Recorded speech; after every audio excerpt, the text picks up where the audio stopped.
இயேசு கிறிஸ்துவ நாமத்தினால் அழைக்கப்பட்ட சகோதர சகோதரிகள் அனைவருக்கும் மாலை வணக்கத்தை தெரிவித்துக் கொண்டு இன்றைக்கான காணொளிக்கு நம்ம போலாங்க. இன்றைக்கு நம்ம பார்க்க போகின்ற தலைப்பு என்னன்னு பாத்தீங்கன்னாக்கா 12 things God watches we miss. தேவன் நம்ம வாழ்க்கையில காண்கின்ற 12 விஷயங்கள் அது அவர் மட்டும் தான் பாக்குறாருங்க. நம்ம எல்லாரும் பார்க்க என்ன பண்றோம், மிஸ் பண்ணிடுறோங்க. மனிதர்கள் நம்ம வாழ்க்கையை பார்க்கும்போது சில விஷயத்த மட்டும் தான் கூர்ந்து கவனிப்பாங்க இல்லைங்களா? நம்ம எப்படி இருக்கிறோம், எவ்வளவு லக்ஸுரியஸா இருக்கிறோம், நம்ம அவுட்வர்ட் அப்பியரன்ஸ் இதெல்லாம் பார்த்துட்டு ஒரு முடிவுக்கு வருவாங்க. ஆனா தேவன் என்ன பண்றாருங்க, மனிதர்கள் பார்க்காத நிறைய விஷயங்களை அவர் பாக்குறாரு. அதை நம்மளும் தவறுறோம். ஆனா இதுதான் வாழ்க்கைக்கு ரொம்ப ரொம்ப இம்பார்ட்டன்ட். அப்படிப்பட்ட 12 விஷயங்களை சுருக்கமா நம்ம பார்க்கலாம். முதலாவது மனிதர்கள் என்ன பாக்குறாங்கனாக்கா, நம்ம செய்கின்ற செயலை மட்டும் தான் பார்ப்பாங்க. ஃபார் எக்ஸாம்பிள், 4 பேருக்கு போய் தான தர்மம் பண்றோம்னாக்கா, அவர் ரொம்ப நல்ல மனுஷன், 4 பேருக்கு ஹெல்ப் பண்றாரு அப்படின்ட்டு. ஆனா தேவன் என்ன பண்ணுவாருனாக்கா, எந்த எண்ணத்துல பண்றாங்க. இப்போ பொலிட்டிஷியன்ஸ் நீங்க பாத்தீங்கன்னாக்கா, யாருக்குன்னா 10 ரூபா உதவி செய்யறாங்கனாக்கா 10,000 பேருக்கு அது தெரியற மாதிரி தான் பண்ணுவாங்க. ஏன்னா அவங்க பேர் பிரபலம் ஆகணும் இல்லைங்களா? சோ இதுதான் மோட்டிவ். தேவன் எப்போதுமே என்ன பண்றாருனாக்கா, நம்மளுடைய மோட்டிவ் தான், எண்ணத்தை தான் பாக்குறாருங்க. செயல் செகண்டரி. நல்ல எண்ணத்துல பண்றோமா? 1 சாமுவேல் 16:7 நம்ம பாக்குறோம். 1 சாமுவேல் 16:7 கர்த்தர் சாமுவேலை நோக்கி, நீ இவனுடைய முகத்தையும் இவனுடைய சரீர வளர்ச்சியும் பார்க்க வேண்டாம், நான் இவனை புறக்கணித்தேன். மனுஷன் பார்க்கின்றபடி நான் பாரேன், மனுஷன் முகத்தை பார்ப்பான், கர்த்தரோ இதயத்தை பார்க்கின்றவர். பாத்தீங்களா, கர்த்தர் எதை பாக்குறாருங்க? இதயத்தை பாக்குறாரு. எந்த எண்ணத்துல பண்றோம்? நம்ம ஃபேமிலியில கூட எந்த எண்ணத்துல பண்றோம்? அவங்க திருப்பி நம்மளுக்கு செய்வாங்க அப்படின்ற எண்ணத்துல பண்ணக்கூடாதுங்க இல்லைங்களா? அன்கண்டிஷனலா மத்தவங்களுக்கு உதவி செய்யணும். எண்ணம் ஃபர்ஸ்ட் ஆஃப் ஆல் நல்லா இருக்கும். எல்லா நல்ல விஷயங்களும் இந்த உலகத்துல இருக்கிறத நம்ம தப்பான எண்ணத்துல பண்ணலாங்க. ஃபார் எக்ஸாம்பிள், ப்ரேயரை கூட தப்பான எண்ணத்துல பண்ணலாம் இல்லைங்களா? மத்தவங்க பார்க்கணும் அப்படின்றதுக்காக. பைபிள் நாலேஜ் கூட நம்ம தப்பான விஷயத்துக்கு யூஸ் பண்ணலாம். மத்தவங்க அப்ரிஷியேட் பண்ணணும்ட்டு பிரசங்கம் பண்றத கூட நம்ம தப்பான விதத்துல பண்ணலாம் இல்லைங்களா? அது நல்ல விஷயம் தான். ஆனா தேவன் என்ன பண்றாரு? மோட்டிவ் தான். நம்ம நினைச்சிடக்கூடாது நம்ம பண்றது ரொம்ப நல்ல விஷயம், அதனால 4 பேர் நம்மள அப்ரிஷியேட் பண்ணணும். தேவன் ஃபர்ஸ்ட் பாக்குறது எந்த எண்ணத்துல நம்ம பண்றோம். நீதிமொழிகள் 16ஆம் அதிகாரம் 2வது வசனத்துல, ப்ராவெர்ப்ஸ் சாப்டர் 16:2ல, மனுஷனுடைய வழிகள் எல்லாம் அவன் பார்வைக்கு சுத்தமானவைகள், கர்த்தரோ ஆவிகளை நிறுத்து பார்க்கின்றார். தேவன் என்ன பண்றாருங்க? மோட்டிவ்ஸ் பாக்குறாங்க. நமக்கு என்ன தோணும்? நம்ம போற வழி செம்மையாதான் இருக்குது, நல்லதா இருக்குது. ஆனா தேவன் என்ன பண்றாருங்க? இதயத்தை ஆராய்ந்து பாக்குறாருங்க, எந்த எண்ணத்துல. ஏன்னா இடன் அஜெண்டா இன்னைக்கு வரல. யாருமே நம்மளுக்கு ரிட்டர்ன் ஏதோ வரலனாக்கா ஹெல்ப் பண்றது இல்லைங்க. இதுதான் உண்மை. ஃபேக்ட் இதுதாங்க. நான் ஒருத்தருக்கு ஹெல்ப் பண்றேன்னா அவரு மூலியமா திருப்பி எனக்கு என்ன கிடைக்கும்? அப்படி இல்லைனாக்கா நான் ஏன் பண்ணணும்? Watts in it for me? இது ரொம்ப இம்பார்ட்டன்டான கொஸ்டின்ங்க லைஃப்ல. எரேமியா 17ஆம் அதிகாரம் 10வது வசனத்துல, ஜெரேமியா 17:10ல, கர்த்தராகிய நானே ஒருவருக்கும் அவனவன் வழிகளுக்கும் அவனவன் கிரியைகளின் பலன்களுக்கும் தக்கதை கொடுக்கும்படிக்கு இதயத்தை ஆராய்கிறவரும் உள்ளிந்தரங்களை சோதிக்கிறவருமாய் இருக்கின்றேன். பாத்தீங்களா? இப்போ நம்ம ஒரு வேலை செய்யறோம்னாக்கா அதோட பிரதிபலன் எதன் மூலியமா வருதுனாக்கா, எந்த எண்ணத்துல செய்யறோம். சில பேரு பண்ணிட்டே இருப்பாங்க நல்லதுங்க, ஆனா எண்ணம் கெட்ட எண்ணமா இருக்கும். அதனால தேவன் என்னங்க அதுக்கு பிரதிபலன் தர மாட்டாரு. காரணம் என்னன்னாக்கா, அவங்க உள்ளம் சரியில்லைங்க. தேவன் முன்பாக அவங்களோட மோட்டிவ்ஸ் கரெக்டா இல்லை. நம்ம யோசிச்சு பார்க்கணுங்க, நம்ம கரெக்டா இருக்கிறோமா, நம்மளோட மோட்டிவ்ஸ் கரெக்டா இருக்குதா. நல்லா தேவனை துதிச்சு பாடலாங்க, ஆனா உள்ளுக்குள்ள என்னங்க அந்த டேலண்ட்டை மத்தவங்க காட்டணுன்ற எண்ணம் மட்டும் தான் இருக்கும். நல்லா ட்ரெஸ் பண்ணலாங்க, எதுக்காக? மத்தவங்க அப்ரிஷியேட் பண்ணணும்ட்டு. மோட்டிவ் பாத்தீங்கன்னாக்கா அப்படி இருக்கும் இல்லைங்களா? இதே போலதான் இயேசு கிறிஸ்து வாழ்ந்த இந்த காலகட்டத்துல பரீசேர், சதேசேர், வேத பாதகர் இருந்தாருங்க. அவங்கள கடிந்து கொள்றாரு. காயின் ஆபேல் இருந்தாங்க இல்லைங்களா? எக்ஸாம்பிள் இவங்க தாங்க. தேவன் எதனால ஆபேலோட காணிக்கைய அங்கீகரிச்சாருனாக்கா, அவருடைய விசுவாசம், அவருடைய இதயம் தேவனுக்கு உகந்ததா இருக்கணும். நல்ல எண்ணத்துல போயிட்டு கொடுக்குறாருங்க. அந்த எண்ணத்தை தான் தேவன் பார்த்தாருங்க. அவங்க என்ன கொடுத்தாங்கன்றது செகண்டரி. எந்த எண்ணத்துல கொண்டு வந்தாங்க இல்லைங்களா? நல்ல மனதோட வந்தாங்களா? இத பார்த்துதான் தேவன் அதுக்கு ஏற்ற கூலியை தராருங்க. சோ இது தேவன் எப்படி பண்றாருன்னு பாத்தீங்கன்னாக்கா, நம்ம லைஃப்ல நம்ம பின்னாடி எந்த யோசனையில அதை செய்யணும்ட்டு ஃபர்ஸ்ட் பாப்பாருங்க. நம்ம பண்ற விஷயங்கள்ல சின்சியாரிட்டி இருக்குதா இல்ல மாய்மாலம் இருக்குதா? சின்சியாரிட்டி, ஹிப்போக்ரிசி ரெண்டுத்துக்கும் ஒரு நூல் அளவு தான் வித்தியாசம் இருக்குதுங்க இல்லைங்களா? ஹிப்போக்ரிசி இருக்கக்கூடாது, மாய்மாலம். ஜனங்க மத்தியில ஒரு மாதிரி, உள்ளுக்குள்ள வேற மாதிரி. தேவன் எப்போதுமே எதுக்கு வேலை கொடுக்குறாருனாக்கா, பரிசுத்தமான அந்த இன்டென்ஷன் எண்ணங்களுக்கு தான் வேல்யூ கொடுக்குறாரே தவிர அது இம்ப்ரெசிவா இருக்குதா, எல்லாரும் அப்ரிஷியேட் பண்ற மாதிரி இருக்குதா, அதை பாக்குறது இல்லைங்க. அப்சலோம்னு ஒருத்தர் இருந்தாரு, ரொம்ப அழகு, இஸ்ரேல்ல அவரு, தாவீதோட பையன். ஜனங்களுக்கு அவரை வந்து பிடிக்க ஆரம்பிச்சிச்சுங்க. இம்ப்ரெசிவா இருக்கிறாரு அவர் பாக்குறதுக்கு. ஆனா தேவன் அவர் கூட இல்ல. ஏன்னா அவரோட எண்ணம் தவறா இருந்துச்சுங்க. தாவீதை இது பண்ணணுன்ற எண்ணத்திலேயே அது அந்த பண்றாரு இல்லைங்களா? சோ அந்த எண்ணம் ஃபர்ஸ்ட் தேவன் என்ன பண்றாருங்க, எக்ஸாமின் பண்றாருங்க நம்மளுடைய ஆர்ட்டை, நம்மளோட பிஹேவியர் மட்டும் இல்லைங்க. பிஹேவியர் மட்டும் வெளிரங்கமா பார்க்கும்போது நல்லதா படலாம், ஆனா இதயம் எப்படி இருக்குது அதுதான் வந்து தேவன் பார்க்கிறது. ரெண்டாவது தேவன் பார்க்கின்ற விஷயம் நம்ம வந்து நிறைய தடவை இக்னோர் பண்றது என்னன்னு பாத்தீங்கன்னாக்கா விசுவாசம். சின்ன சின்ன விஷயத்துல எவ்வளவு உண்மையா இருக்கிறோம். உண்மைக்கே இப்ப உலகத்துல வேலையே இல்லை. உண்மையா இருந்தோம்னாக்கா இவன் வந்து பொழைக்க தெரியாத மனுஷன்பா, இந்த உலகத்துல போயிட்டு நீதி நேர்மை நியாயம் சின்ன விஷயத்துல கூட உண்மையா இருக்கணும்னு பேசிட்டு இருக்கிறான், இப்படியெல்லாம் இருந்தா வாழ்க்கையில பொழைக்கவே முடியாது, எப்படி இப்படியெல்லாம் எப்படி பிரதர் இருக்க முடியும் அப்படின்ட்டு சொல்லுவாங்க இல்லைங்களா? சின்ன வயசுல பசங்களுக்கு இப்படிதான் சொல்லி கொடுத்து வர்றாங்க, உஷாரா இருக்கணும் இல்லைங்களா, தந்திரமா இருக்கணும் இப்படி. ஆனா தேவன் நம்மளுக்கு அப்படி சொல்லுங்க, சின்ன விஷயத்துல கூட நம்ம என்ன அங்க உண்மையா இருக்கணும். தேவனுக்கு லூக்கா 16:10, லூக் சாப்டர் 16:10, கொஞ்சத்திலே உண்மை உள்ளவன் அநேகத்திலும் உண்மை உள்ளவராய் இருக்கின்றான், கொஞ்சத்திலே அநீதி உள்ளவன் அநேகத்திலும் அநீதி உள்ளவனாய் இருக்கின்றான். பாத்தீங்களா? கொஞ்சத்துல உண்மை இல்லைனாக்கா அநேகத்துல கண்டிப்பா வந்து உண்மையெல்லாம் தான் போகும். சோ இப்படி நம்ம உண்மையா இருந்தோம்னாக்கா ஏசு கிறிஸ்து 2ஆம் வருகையில அவர் என்ன சொல்லுவாருன்னா, மத்தேயு 25:21, மேத்யூ சாப்டர் 25:21, அவனுடைய எஜமான் அவனை நோக்கி, நல்லது உத்தமும் உண்மையுள்ள ஊழியக்காரனே, கொஞ்சத்திலே உண்மையுள்ளவனாய் இருந்தாய், அநேகத்தின் மேல் உன்னை அதிகாரியே வைப்பேன், உன் எஜமானுடைய சந்தோஷத்துக்குள் பிரவேசி. நீ கொஞ்சத்துல உண்மையா இருந்த இல்லையா, இப்போ அநேகத்தின் மேல நான் உன்னை எஜமான் ஆக்குறேன் அப்படின்றாரு. இப்போ தாவீதை ஏன் தேவன் உயர்த்தினார்னாக்கா அவரோட இதயம் ரொம்ப உண்மையா இருந்துச்சுன்னு. யாருமே வந்து ஆடுகளுக்காக போயிட்டு உயிரை கொடுக்குற அளவுக்கு போராட மாட்டாங்க. ஒரு தடவை ஒரு சிங்கம் வருது, ஆடுக்காக சண்டை போட்டு அந்த சிங்கத்தை சாவடிக்கிறாருங்க. இன்னொரு தடவை என்ன பண்றாருங்க, உயிரை பண வைக்கிறாருங்க, ஆடுக்காக உயிரை கொடுக்க ரெடியாக்குறாருன்னு. இந்த எண்ணத்தை தேவன் வந்து பாக்குறாருங்க, கரடியும் சாவடிச்சுறாரு, தேவன் தான் வல்லமா தராருங்க. கோலியாத் கிட்ட இஸ்ரேல பயப்படும் போது இவர் போறாரு, காரணம் தேவன் கூட இருக்கிறாரு, நம்மளால ஜெயிக்க முடியும்ன்ற எண்ணம்.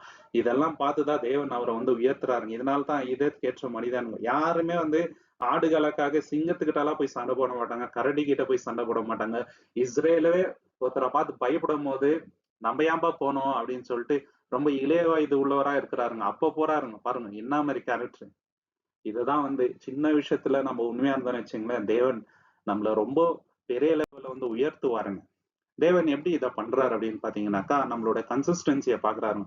சின்ன சின்ன விஷயத்துல கூட நம்ம பர்ஃபெக்ஷன் பாக்குறோமா டே டு டே லைஃப்ல, இல்ல காம்ப்ரமைஸ் பண்றோமான்னு பாக்குறாரு. ரெண்டாவது வந்து நம்மளோட கீழ்ப்படிதலை ரொம்ப வேல்யூ பண்றாருங்க இல்லைங்களா? நிறைய தடவை வந்து ஜனங்க வந்து பாக்குறது இல்லைங்க, சின்ன சின்ன விஷயத்துல கூட தேவனுக்கு நம்ம ஒபே பண்ணோம்னு வச்சுங்களேன், தேவன் வந்து நிச்சயமா நம்ம மேல சந்தோஷப்படுவார். டெய்லி நம்மளோட டிசிப்ளின் எப்படி இருக்குது ஆவிக்குரிய விஷயத்துலன்ட்டு தேவன் பாக்குறாரு இல்லைங்களா? டிசிப்ளின் இல்லாம ஆவிக்குரிய வாழ்க்கையை வந்து வாழ முடியாது.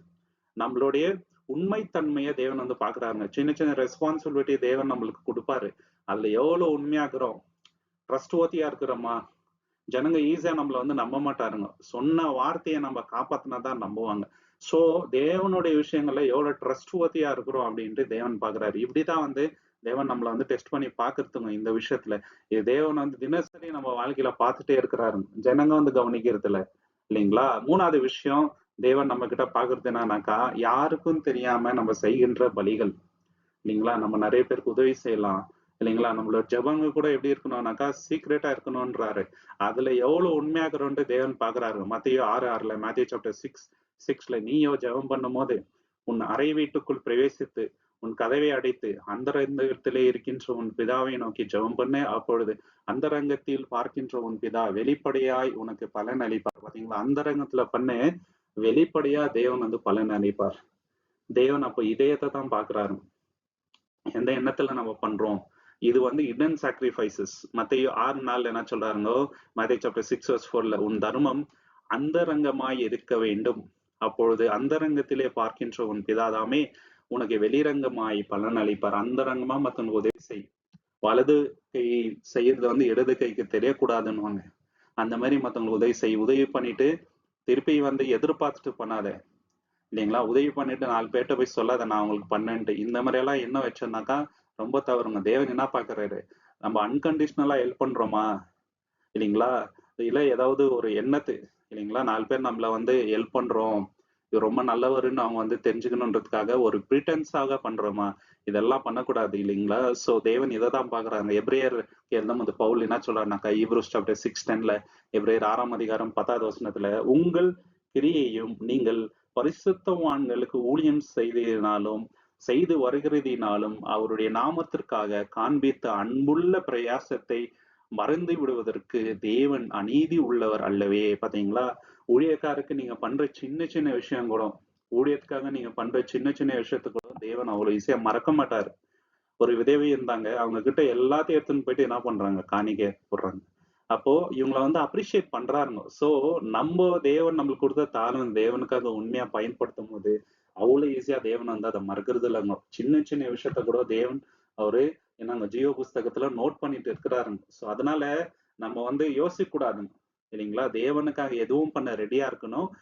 ஏதோ எதிர்பார்ப்பு இல்லாம நம்ம வந்து பண்ணணும், அன்கண்டிஷனலா பண்ணணும், மறைவா பண்ணணும். அதுவும் ரொம்ப இம்பார்ட்டன்ட். ஹைலைட் ஆகணும், எல்லாரையும் பார்க்கணும் நான் பண்றத, அந்த எண்ணத்துல பண்ணக்கூடாதுங்க சகோதர சகோதரி. இதான் தேவன் நம்ம கிட்ட பாக்குற விஷயம். தேவன் இதை எப்படி பண்றாருன்னு பாத்தீங்கன்னாக்கா, நம்ம சீக்ரெட்ல பண்ற ஒவ்வொரு விஷயத்தையும் தேவன் நோட் பண்றாரு இல்லைங்களா? நம்மளுடைய சாக்ரிஃபைஸ ரொம்ப வேல்யூ பண்றாருங்க. மத்தவங்க வந்து எவ்வளவு நம்மள அப்ரிஷியேட் பண்றாங்க அது வந்து செகண்டரி. ஆனா நம்ம தேவனுக்காக எவ்வளவு டைம் ஸ்பெண்ட் பண்றோம், எவ்வளவு மத்தவங்களுக்கு உதவி செய்யறோம், எந்த அளவுக்கு வந்து சாக்ரிஃபைஸ் பண்ணிக்கிறோம், இதுதான் தேவன் வந்து வேல்யூ பண்றாருங்க. இதெல்லாம் ரெக்கார்ட் பண்றாரு. மனுஷருங்க வந்து மறந்துடலாங்க நம்ம பண்றது. தேவன் ஒரு ஒரு விஷயத்தையும் வந்து ரெக்கார்ட் பண்ணி வைக்கிறாரு ஜீவ புஸ்தகத்துல இல்லைங்களா? இதுக்கு ஏற்ற கூலியை வந்து தேவன் வரப்போற உலகத்துல வந்து தருவார். உலகம் வந்து ஓவர்லுக் பண்ணலாங்க இல்லைங்களா? இக்னோர் பண்ணலாம், அசட்டே பண்ணலாம். ஆனா தேவன் அப்படி இல்லைங்க. ஒரு ஒருத்தையும் தேவன் note பண்ணி வச்சிருக்கிறார். 4வது விஷயம், ஜனங்க தவிர்த்து தேவன் பார்க்கிறது என்னன்னு பாத்தீங்கன்னாக்கா, நம்மளுடைய இதயம் எப்படி இருக்குது.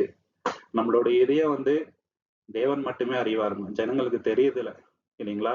அவங்க வெளிரங்கமா நம்ம நடந்துக்கிற விஷயத்த வச்சு எடை போட்டுறாங்க. உண்மையா நம்மளுடைய இதயத்தின் கண்டிஷன் யாருக்கு தெரியும் அப்படின்னு பாத்தீங்கன்னாக்கா, தேவன் ஒருத்தருக்கு தாங்க. ஒண்ணு நாளாகமம் 28:9லங்கோ, ஃபர்ஸ்ட் குரானிக்கல் சாப்டர் 28:9ல, நீயோ என் குமாரனாகிய சாலமோனே, உன் தகப்பனுடைய தேவனை அறிந்து அவரை உத்தம இதயத்தோடும் உற்சாக மனதோடும் சேவி. கர்த்தர் எல்லா இதயங்களையும் ஆராய்ந்து நினைவுகளின் உருவங்களை எல்லாம் அறிகின்றார். நீ அவரை தேடி உனக்கு பிரத்யட்சமானவர். நீ அவரை விட்டு வில விலகாமல் அவரை உன் என்றென்றைக்கும் கைவிடார். பாத்தீங்களா? நீ வந்து உத்தம இதயத்தோட தேவனை வந்து தேடணுன்றாங்க. உத்தம இதயம், அந்த இதயம் வந்து தேவனுக்கு முன்னாடி நல்லா இருக்கும். ஸ்டார்டிங்ல வந்து ஓலாட்டடா டிவோட்டடா இருந்தாருங்க தேவனுக்கு. போக போக அவருடைய இதயம் நாங்க தவறான வழியில போச்சு. அந்நிய ஸ்திரீகளை கல்யாணம் பண்றாரு, அவங்களுக்காக கோயில் கட்ட ஆரம்பிச்சுறாருங்க. அவரோட இதயத்தின் கண்டிஷன் அப்படியே வந்து தப்பா மாறிடுச்சு. சோ இன்னைக்கு நம்ம இதயத்தோட கண்டிஷன் தேவன் அறிவாருங்க. சத்தியத்துக்கு வரப்போ எப்படி இருந்துச்சு இதயம், இப்போ எப்படி இருக்குது இதயம்? சங்கீதம் 44:21ங்க, சாம் சாப்டர் 44:21ல, தேவன் அதை ஆராய்ந்து அறியாரோ, இதயத்தின் அந்தரங்களை அவர் அறிந்திருக்கிறாரே. பாத்தீங்களா? இதயத்துல இருக்கிற சீக்ரெட்ஸ் தேவனுக்கு தெரியுங்க. இன்னைக்கு நம்மள்கிட்ட ஒருத்தர் நல்லா பேசுறாருங்க, என்ன பிரதர் அப்படி பிரதர்ன்னு ரொம்ப அன்பு வந்து பொழியலாம். ஆனா உண்மையிலேயே அவங்களுடைய இதயம் எப்படி இருக்குதுன்ட்டு தேவனுக்கு நிச்சயமா தெரியும். அதே மாதிரி நம்மளும் சரிங்களா, ஒரு பிரதர்ஸ் கிட்ட எப்படி நடந்துக்கிறோம், நம்மளோட இதயத்தின் இது எப்படி இருக்குது, ஆழம் எப்படி இருக்குது, உண்மையிலேயே அன்பால நம்ம வந்து நடந்துக்கிறோமா, அந்த கண்டிஷன் எப்படி இருக்குதுன்னு தேவன் அறிவார். அவர்கிட்ட வந்து நம்ம மறைக்க முடியாதுங்க.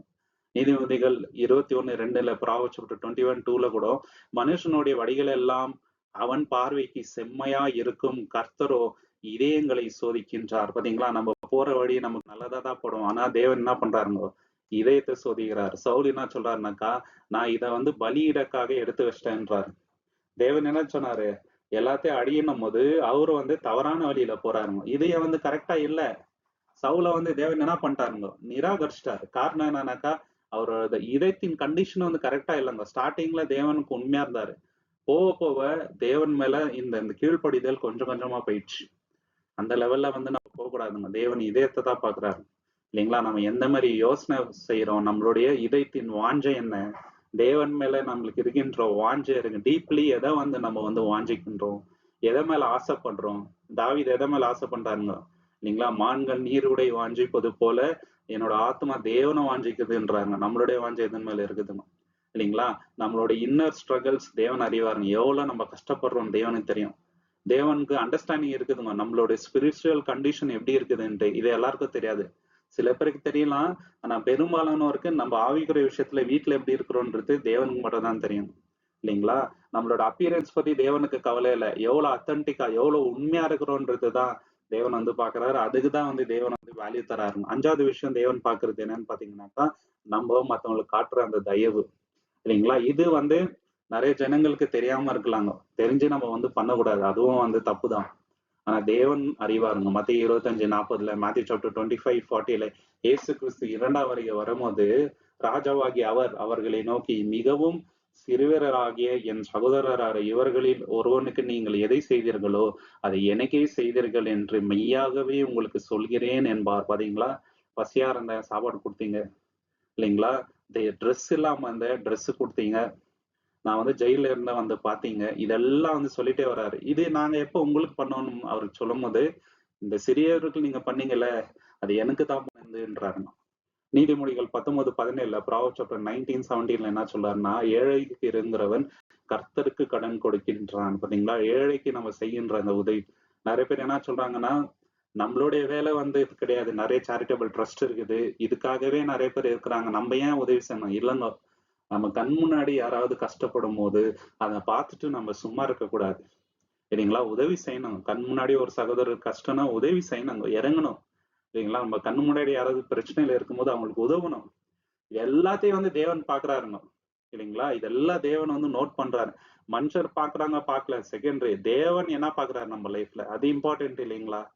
சோ அதை வந்து நம்ம எப்போதுமே மனசுல வச்சுக்கணும். ஏசியா 58:7 பசி உள்ளவனுக்கு உன் ஆகாரத்தை பகிர்ந்து கொடுக்கிறதும், துரத்துண்ட சிறுமையானவர்களை வீட்டில் சேர்க்கிறதும், வஸ்திரம் இல்லாதவனை கண்டால் அவனுக்கு வஸ்திர கொடுக்கிறதும், உன் மாம்சமானவனுக்கு உன்னை மறைக்காமல் இருக்கிறதும் அல்லவோ. பாத்தீங்களா? எனக்கு உகந்த உபவாசம் எது? பசி உள்ளவனுக்கு சாப்பாடு கொடுக்கறது, வீடு இல்லாதவங்களை வந்து வீட்டுல சேர்க்கறது, வஸ்திரம் இல்லாதவனுக்கு துணி கொடுக்கறது. இதுதான் வந்து உகந்த உபவாசம். அப்படின்னா உபவாசம் பண்ணக்கூடாதுன்னு இல்லைங்க. உபவாசம் பண்ணறதுக்கு முன்னாடி உங்களோட இதயம் எப்படி இருக்குது, மத்தவங்களுக்கு தய காட்டுறீங்களா, அது ரொம்ப இம்பார்ட்டன்ட்டுங்க. நியாயப்பிரமாணம் கொடுக்க முடியாது. என்ன சொல்றாரு?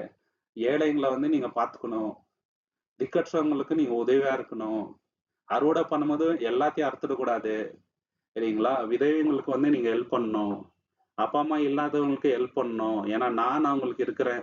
நீங்க வந்து அந்த மாதிரி இது பண்ணணும்னு சொல்லிட்டே வராருங்க. தேவன் நம்ம கிட்ட எதிர்பார்க்கிற முக்கியமான விஷயம். நல்ல சமாரியர் பாரபிள்ல கூட நம்ம பாக்குறோம். எந்த அளவுக்கு வந்து கம்பேஷன் ரொம்ப இம்பார்ட்டன்ட், ஹெல்ப் பண்றது ரொம்ப இம்பார்ட்டன்ட் இல்லைங்களா? யாரு உன்னோட அயலாளி என்னும் போது இதை சொல்றாரு.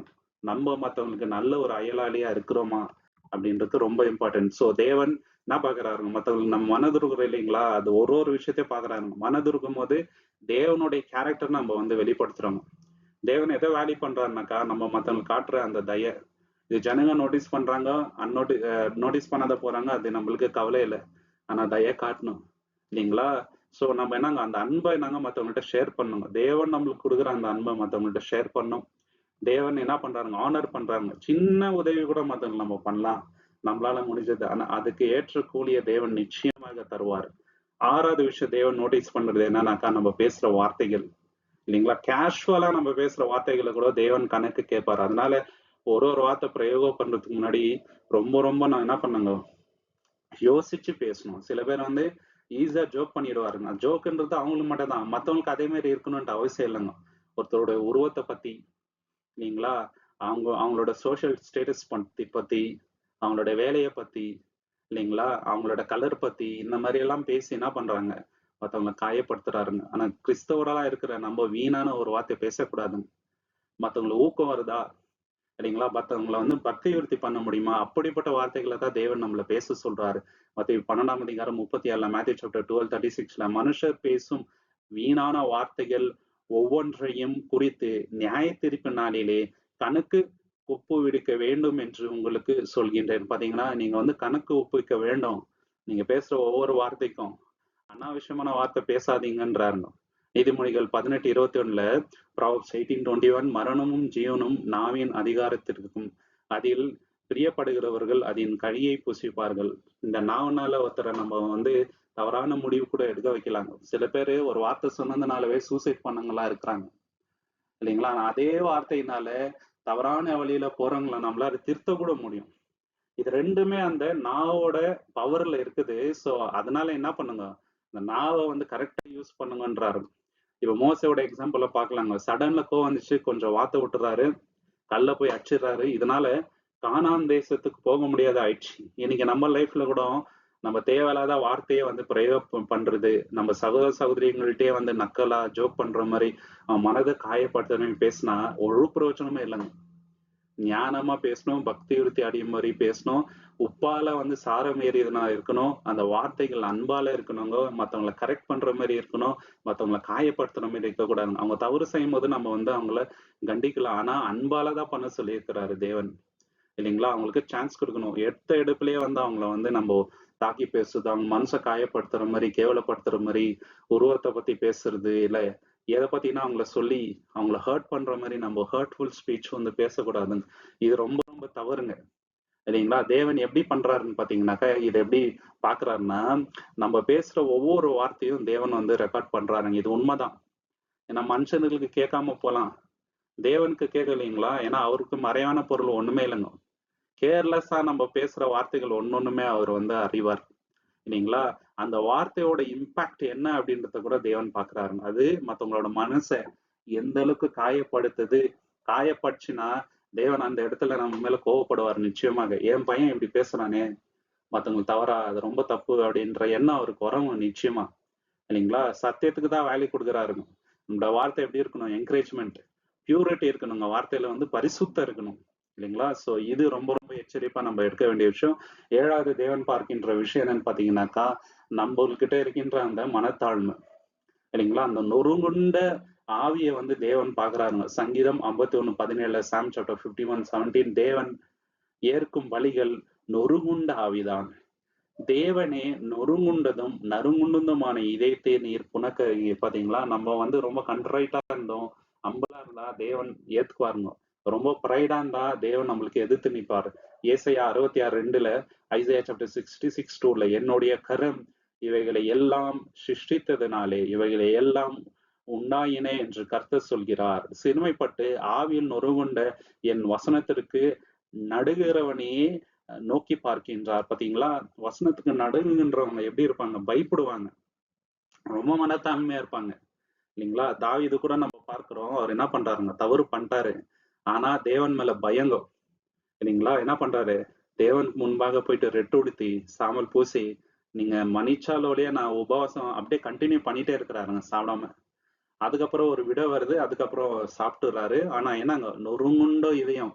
இதனால்தான் தேவன் வந்து தாவீது வந்து தேவனுடைய இதயத்துக்கு ஏற்ற மனிதன்ட்டு நம்ம பாக்குறோம்.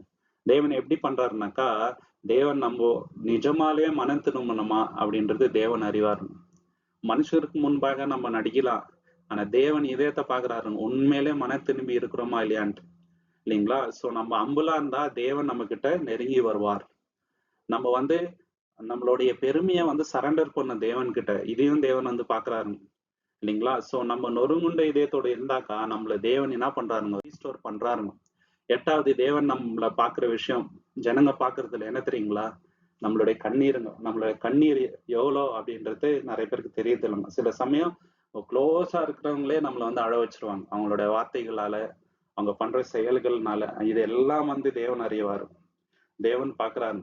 சங்கீதம் 56:8, சாம் சாப்டர் 56:8, என் அலைச்சல்களை தேவரீர் எண்ணி இருக்கின்றீர், என் கண்ணீரை உம்முடைய துருத்தியில் வையும், அவைகள் உம்முடைய கணக்கில் அவ்வளவோ இருக்கிறது. பாத்தீங்களா? சோ தேவனுடைய கணக்குல நம்மளுடைய கண்ணீர் துளி யாவும் இருக்குதுங்க, ஒன்னும் வேஸ்ட் ஆகுறது இல்ல. அதுக்கேற்ற பலனை வந்து தேவன் வந்து கொடுக்குறாரு. சோ நம்ம பயப்பட வேண்டியது இல்லைங்க. மனுஷங்க வேல்யூ பண்ணலன்னா கூட தேவன் நம்மளுடைய கண்ணீர் துளிய வேல்யூ பண்றாரு இல்லைங்களா? நம்மள வந்து கம்ஃபர்ட் பண்றாருங்க. அதனாலதான் வாக்குத்தத்தம் இருக்குதுங்க. கண்ணீர் யாவையும் வந்து தேவன் வந்து துடைப்பாருங்க. நம்ம முகத்துல இருக்கிற அந்த மூடலை வந்து எடுத்து போட்டுருவாரு. சங்கீதம் 34:15, கர்த்தருடைய கண்கள் நீதிமான்கள் மேல் நோக்கமாய் இருக்கிறது, அவருடைய செவிகள் அவருடைய கூப்பிடுதலுக்கு திறந்திருக்கிறது. பாத்தீங்களா? Is attentive to the crying. நம்ம அழும் போதே தேவன் அட்டென்டிவா பாக்குறாரு. அவர் மனசு ரொம்ப காயப்படுது இல்லைங்களா? அழும்போது ஆகாரோட கண்ணீரை தேவன் பார்த்து ஒரு வாக்குத்தத்தத்தை கொடுத்தாருங்க ஆகாருக்கு. நீ கவலைப்படாத, உன்னோட பையனே பெரிய ஜாதி ஆக்குறேன்ட்டு. இல்லைங்களா? தேவன் வந்து நம்மளுடைய கண்ணீர் ஒன்னொன்னுத்தையும் நோட்டீஸ் பண்றாரு. நம்மளுடைய பெயினை வந்து அவர் அண்டர்ஸ்டாண்ட் பண்றாருங்க. இயேசு கிறிஸ்துவோட அனுப்பி இந்த உலகத்துக்கு இயேசு கிறிஸ்து நமக்காக இருக்கிறதுனால நம்மளுடைய கஷ்டம் பெயின் என்னன்றது அவர் அறிவாரு. இல்லைங்களா? ஸோ நம்மளுடைய சாரோஸ் எல்லாமே வந்து அவர் ஸ்டோர் பண்ணி வச்சிருக்கிறார். நம்மள கரெக்டான டைம்ல வந்து நம்ம கம்ஃபர்ட் ஹீலிங் தரவர் நம்மளுடைய தேவன். 9வது தேவன் பார்க்குற விஷயம் என்னன்னாக்கா, மத்தவங்கள நம்ம வந்து எப்படி ட்ரீட் பண்றோம், அவங்க கிட்ட எப்படி நடந்துக்கிறோம், எவ்வளவு மரியாதை கொடுக்குறோம், எவ்வளவு அன்பா அவங்கள்ட்ட வந்து நம்ம நடந்துக்கிறோம், அவங்கள வந்து மாய்மலம் இல்லாம நம்ம வந்து பேசுறோம், பின்னாடி அவங்கள பத்தி தவறா நடந்துக்கிறோம், இது எல்லாத்தையும் வந்து தேவன் அறிவாருங்க. லூக்கா 8ஆம் அதிகாரம் 17வது வசனத்துல, லூக் சாப்டர் 8:17, மறைவானது வெளிப்படாமலும் அந்தரங்கமானது அறியப்பட்டு பிரத்யட்சமானாலும் போகாது. பாத்தீங்களா? அந்தரங்கத்துல இருக்குது எதுவுமே வந்து வெளிரங்கமாக போகாதுன்றாங்க. பிரசங்கி 12:14 கூட இதே விஷயத்த சொல்றாரு. எக்லேசியாஸ்டிஸ் 12:14 ஒவ்வொரு கிரியமாயும் அது நன்மையானாலும் தீமையானாலும் மறைவான எல்லா காரியங்களும் தேவன் நியாய தீர்ப்பிலே கொண்டு வருவார். பாத்தீங்களா? எல்லாத்தையும் தேவன் வந்து கொண்டு வருவார். நம்ம யாருக்கு பாத்தீங்கன்னா பேசணும், அவங்களுக்கு நம்ம பண்ணது நல்லது என்ன, கெட்டது என்ன, துரோகம் என்ன, அவங்க மேல வச்சிருந்த அந்த கசப்பு என்ன, பொறாமை என்ன, மன்னிக்காம இருந்த அந்த கடினமான இதயம் என்ன, இதெல்லாமே வந்து தேவன் அறிவார். இல்லைங்களா? இத வந்து தேவன் நிச்சயமா வந்து என்னங்க கணக்குல வைக்காம போறது இல்லைங்க. அதனால நம்ம அந்த கசப்பான இதயத்தை வைக்க கூடாது. சின்ன சின்ன உதவி கூட நம்ம வந்து பண்ணியிருக்கலாம் மத்தவங்களுக்கு. இப்ப ஆபிரகாம் கூட நீங்க பாத்தீங்கன்னாக்கா, அந்த 3 பேர் வராங்க, அவர் அவங்கள நல்லா ட்ரீட் பண்ணி அனுப்புறாரு. அவங்க யாரு என்ன எங்கத்துல இருந்து வராங்க அதெல்லாம் கேட்கவே இல்லை. நல்ல ஃபுட்டு கொடுத்து உபசரித்து அனுப்புறாருங்க. காரணம் என்னன்னாக்கா, அந்த அன்பு அவங்க கிட்ட இருந்துச்சு. ஓகேங்களா? ஸோ இதே அன்பு நம்ம கிட்ட இருக்குதா? எப்படி எல்லாரையும் வந்து பார்ஷாலிட்டி இல்லாம ட்ரீட் பண்ணாங்க. நீங்களா இன்னைக்கு ரொம்ப கஷ்டமான விஷயம் என்னன்னாக்கா, சபைக்குள்ளேயே வந்து நிறைய சபைகள்ல காஸ்டிசம் ப்ராப்ளம் இருக்குதுங்க.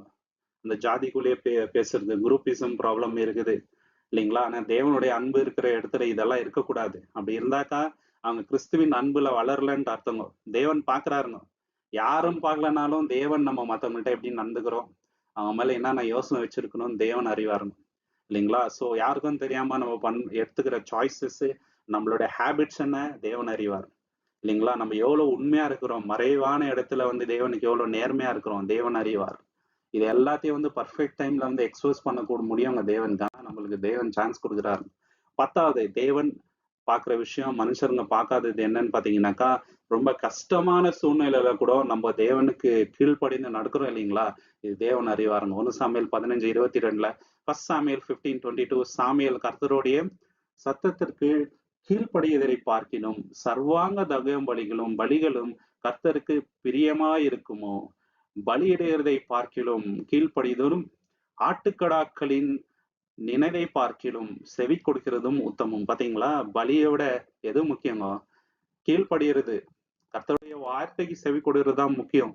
நம்ம வாழ்க்கை நல்லா இருக்கணும்னாக்கா கர்த்தருடைய வார்த்தைக்கு அடிப்படிஞ்சு நம்ம நடக்கணும் அப்படின்ட்டு நியாயப்பிரமாணத்துல தேவன் சொல்றாருங்க. உபாகமம் 5:33, டியூட்டனாமி 5:33, உங்கள் தேவனாகிய கர்த்தர் உங்களுக்கு விதித்த வழிகளிலெல்லாம் நடிப்பீர்களாக, அப்பொழுது நீங்கள் பிழைத்து நன்மை அடைந்து நீங்கள் சுதந்திரிக்கும் தேசத்தில் நீடித்திருப்பீர்கள். பாத்தீங்களா? கர்த்தருடைய வார்த்தைக்கு செவி கொடுத்து நந்தா ரொம்ப வருஷம் நீங்க நீடித்திருப்பீங்கன்றாரு.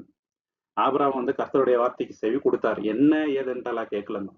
இல்லைங்களா? இப்படி சொல்லிட்டே போலாங்க. கர்த்தருடைய வார்த்தைக்கு செவி கொடுத்து உண்மையா நடந்த தேவ பிள்ளைகள் பைபிள்ல ஏராளமான எக்ஸாம்பிள் இருக்கிறாங்க. ஜோசப் நம்ம பார்க்கலாம், தானியேல் பார்க்கலாம், ஷாத்ராக் மேஷக் ஆபத்நேகோ பார்க்கலாங்க. கர்த்தருக்கு உண்மையா இருந்தாங்க. இந்த கீழ்ப்படிதல் தான், இதுதான் தேவன் பார்த்தாருங்க. அதனால்தான் அவங்கள வந்து விசுவாச வீரர் பட்டியல தேவன் அவங்க பேரை வந்து மென்ஷன் பண்ணிக்கிறாருங்க. ரொம்ப கஷ்டமான சூழ்நிலையில தேவனுக்கு எவ்வளவு உண்மையா இருக்கிறோம், கீழ்ப்படுகிறோன்றதுதான் தேவன் வந்து பாக்குறாருங்க. ஆபிரகாமோட லைஃப்ல அதானுங்க. சரிங்களா? சொந்த பையனை வந்து அவர் பலி கொடுக்கணும். இது ரொம்ப ரொம்ப கஷ்டமான விஷயம். எந்த ஒரு தாய் தகப்பனும் பண்ண முடியாத ஒரு காரியத்தை வந்து அவர் பண்ணதுனாலதான் இன்னைக்கு வரையும் அவரை பத்தி நம்ம பாக்குறோம். இல்லைங்களா? சோ டிஃபிகல்ட்டான சுச்சுவேஷன், சாத்ராக் மேஷாக் ஆபேத்நேகோ டிஃபிகல்ட்டான சுச்சுவேஷன்ல தேவனுக்கு உண்மையா இருந்தாங்க. இல்லைங்களா? சோ நம்மளோட கன்வீனியன்ஸை தேவனுக்காக விட்டு கொடுக்குறோமா? இல்லைங்களா? கம்ஃபர்ட் ஜோனை தேவனுக்கு விட்டு கொடுக்குறோமா? இதுதான் உண்மையான கீழ்ப்படிதாருங்க. இல்லைங்களா? நம்மளுடைய சாய்ஸஸ் வந்து தேவன் பாக்குறாருங்க. நம்மளோட கம்ஃபர்ட்ல இருந்து வெளியில தேவனை ஆனர் பண்றதுக்காக சில விஷயத்த விட்டு கொடுக்கும் போது தேவன் நம்ம மேல ரொம்ப பிரியப்படுறாருங்க.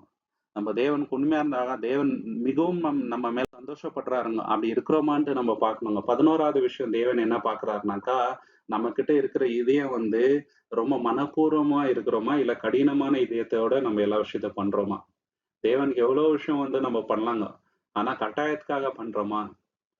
கட்டாயத்துக்காக பண்ற விஷயம் தேவனோட கண்ணுல வந்து பிரியமா இருக்காதுங்க. இல்லைங்களா? மனப்பூர்வமா வில்லிங்கா பண்ணுங்க. அந்த வில்லிங்னஸ் தான் தேவன் பார்க்கிறார். 2 கொரிந்தியர் 8:12 2 கொரிந்தியன்ஸ் 8:12 ஒருவனுக்கு மனம் விருப்பமாய் இருந்தால் அவனுக்கு இல்லாதபடி அல்ல. அவனுக்கு உள்ளந்தபடியே அது அங்கீகரிக்கப்படும். பாத்தீங்களா? For if the willingness is there பாத்தீங்களா? அந்த வில்லிங்னஸ் இருந்தா தேவன் வந்து அத அங்கீகாரம் பண்ணுவாருங்க. அந்த வில்லிங்னஸ் இருக்குதா? யாத்ராகமம் 35:5 எக்ஸோடஸ் 35:5 உங்களில் கர்த்தருக்கு காணிக்கை கொடுக்கும் மனம் விருப்பமுள்ளவன் எவனும் கர்த்தருடைய காணிக்கையை பொன், வெள்ளி, வெண்கலம் ஆகிய இவைகளை கொண்டு வர கடவன். அதனால நிறைய காணிக்கைகளை எடுத்துட்டு வந்து கொடுக்குறாங்க. ஏன்னா அவங்க கிட்ட மன விருப்பம் இருந்துச்சுங்க. அந்த வில்லிங் ஆர்ட் இருக்குதா? தேவனுக்காக நான் இதை செய்யணும், இதை விடணும். ஏசியா தீர்க்கதரிசி ஏன் பாக்குறோம்னாக்கா அவர்கிட்ட அந்த வில்லிங்னஸ் மனப்பூர்வமான இதே இருந்துச்சுங்க. மன வாஞ்சை இருந்துச்சுங்க. யாரு எனக்காக போவாங்கன்ட்டு தேவன் யோசிக்கும் பொழுது, இதோ தேவனே நான் போறேன் அப்படின்ட்டு வராரு. இல்லைங்களா? அந்த எண்ணம் இருக்குதா? நான் செய்றேன் தேவனே. யார் உண்மையாலனா கூட நான் உண்மையா இருக்குவேன். இல்லைங்களா? யாரு தவறு செஞ்சாலும் நான் பண்ண மாட்டேன். தப்பான விஷயத்த செய்ய மாட்டேன்ற அந்த மனப்பூர்வமான இதயத்த தேவன் வந்து பாக்குறாரு. இல்லைங்களா? எவ்வளவு ரெடியா இருக்கிறோம் தேவனுடைய ஊழியத்தை செய்யறதுக்கு. ஆயத்தமா இருக்கிறோமா? இது தேவன் பாக்குறாரு. இல்லைங்களா? நம்மளோட வில்லிங்னஸ், நம்மளோட எபிலிட்டி செகண்டுங்க. இல்லைங்களா? யாருமே வந்து 100% எபிலிட்டியோட வர்றதில்லைங்க. மோசவே நீங்க பாத்தீங்கன்னாக்கா மந்தனா உள்ளவர்ன்றாருங்க. ஆனா தேவன் எவ்வளவு பெரிய காரியத்தை வந்து செய்ய வச்சார். வில்லிங்னஸ் தான் தேவன் பாக்குறாருங்க. Ability secondary. தேவன் எபிலிட்டி இல்லாதவங்களை தான் ஜாஸ்தி பயன்படுத்துறதே. சரிங்களா? சோ நம்ம வந்து தேவனுக்காக என்ன செய்ய வரோம், ஆனர் பண்றதுக்கு வரோமான்றதா தேவன் பாக்குறாரு. யார் வந்து அவைலபிளா இருக்கிறாங்க அதுதான் தேவன் பாக்குறதுங்க. தேவனோட ஊழியம் செய்யறதுக்கு யார் ஆயத்தமா, யார் ரெடியா இருக்கிறாங்க, அவைலபிளா இருக்கிறாங்க. அதுதான் தேவன் பாக்குறாரே தவிர மத்த விஷயத்த தேவன் வந்து கன்சிடர் பண்றதுல. சோ இந்த விஷயத்துல மனவாஞ்சியா இருக்கணுங்க. அடுத்த விஷயம் தேவன் பாக்குறது என்னன்னு பாத்தீங்கன்னாக்கா, நம்ம எவ்வளவு நேர்மையா இருக்கிறோம். நம்ம கன்வீனியன்ஸை விட்டுட்டு இல்ல நான் நேர்மையா தான் இருப்பேன் எல்லா விஷயத்திலயும் அப்படின்ற நம்ம இருக்கிறோம் இல்லைங்களா? அதை தேவன் வந்து பாக்குறாருங்க. இதை ஜனங்க பாக்குறது இல்லைங்க. இன்டெகிரிட்டிக்கு இன்னைக்கு உலகத்துல வேல்யூ இல்லை. பாப்பா பைத்தியக்காரத்தனமா பேசினுக்கிற இந்த காலத்துல வந்து உண்மை நேர்மை அப்படின்னு சொல்லிட்டு. ஆனா தேவன் அந்த செம்மையா உத்தமமா நடக்கிறவங்கள தான் நேசிக்கிறதுங்க. நீதிமொழிகள் 11:3 ப்ராவர்ப்ஸ் சாப்டர் 11:3 செம்மையானவர்களுடைய உத்தமம் அவர்களை நடத்தும், துரோகிகளுடைய மாறுபாடு அவர்களை பாழாக்கும். பாத்தீங்களா? நம்மள எது நடத்துதுனாக்கா நம்மளுடைய உத்தமம். தேவனுக்கு முன்பாக உத்தமம் நடந்தா தேவன் நம்மளை ஆசீர்வதிப்பார். யார் வந்து தேவன் கூட பரலோகத்துல இருப்பாங்க அப்படின்னு பாத்தீங்கன்னாக்கா உத்தம இதயம் உள்ளவர்கள் தான். ஒரு லிஸ்டே கொடுக்குறாருங்க தாவீது. சங்கீதம் 15ஆம் அதிகாரத்துல நம்ம பாக்குறோம் 1-2 கர்த்தாவே யார் உம்முடைய கூடாரத்தில் தங்குவான், யார் உம்முடைய பரிசுத்த பர்வதத்தில் வாசம் பண்ணுவான். உத்தமனாய் நடந்து நீதி செய்து தன் இதயத்தில் சத்தியத்தை பேசுகிறவனே. பாத்தீங்களா? உத்தமமாய் நடக்கிறவங்க தான் என்னங்க பரலோகத்துக்கு போக போறதுங்க. சகோதர சகோதரி நம்ம எவ்வளவு உத்தமமா இருக்கிறோம். யோபை போல, ஷாத்ராக் மேஷாக் ஆபத்நேகோ போல, தானியேலை போல, யோசேப்பை போல உத்தமனா நம்ம நடக்கிறோமா? அதுதான் தேவன் வந்து வேல்யூ பண்றதுங்க. இல்லைங்களா? சோ எது ரைட் அதுதான் நம்ம வந்து சூஸ் பண்ணணும். எது கன்வீனியன்ஸ் அது கிடையாது. இது எனக்கு சுலபமா இருக்குது இதை சூஸ் பண்றேன் இல்லைங்க. எது சரி அதைத்தான் சூஸ் பண்ணணும். அதைதான் தேவன் பாக்குறாருங்க. ஆனஸ்டியா தான் தேவன் வந்து வேல்யூ பண்றாருங்க. ஷார்ட்கட்ஸ் இல்லைங்க. இல்லைங்களா? எவ்வளவு நேர்மையா இருக்கிறோம். இல்லைங்களா? எவ்வளவு மாறாலாம் நம்ம வந்து இருக்கிறோம். அதுதான் தேவன் வந்து பாக்குறாருங்க. யாரு வந்து நீதிமானா நடக்கிறாங்களோ உத்தமத்துல கடைசி வரைக்கும் அவங்கள வந்து தேவன் என்ன பண்றாருங்க பிளஸ் பண்றாரு. இந்த பிளெஸிங் நமக்கு வேணும்னா நம்மளும் அதே மாதிரி நடக்கணுங்க. தேவனோட பலத்தை பெற்றுக்கொண்டு தேவன் தாமே இந்த வசனங்களை ஆசீர்வதிப்பாராக. உங்களுக்கு இந்த காணொலி பிடிச்சிருந்தா லைக் பண்ணுங்க, ஷேர் பண்ணுங்க, சப்ஸ்கிரைப் பண்ணுங்க. தேவனோட சித்தம் வந்தா கூடி சீக்கிரம் இன்னொரு காணொலியில நம்ம எல்லோரும் சந்திக்கலாம். நீங்கள் கொடுக்கின்ற எல்லா ஆதரவுகளுக்கும் நன்றிகள். தேவனோட நாமத்துக்கு மகிமை உண்டாவதாக. Thank you so much. ஆமென்.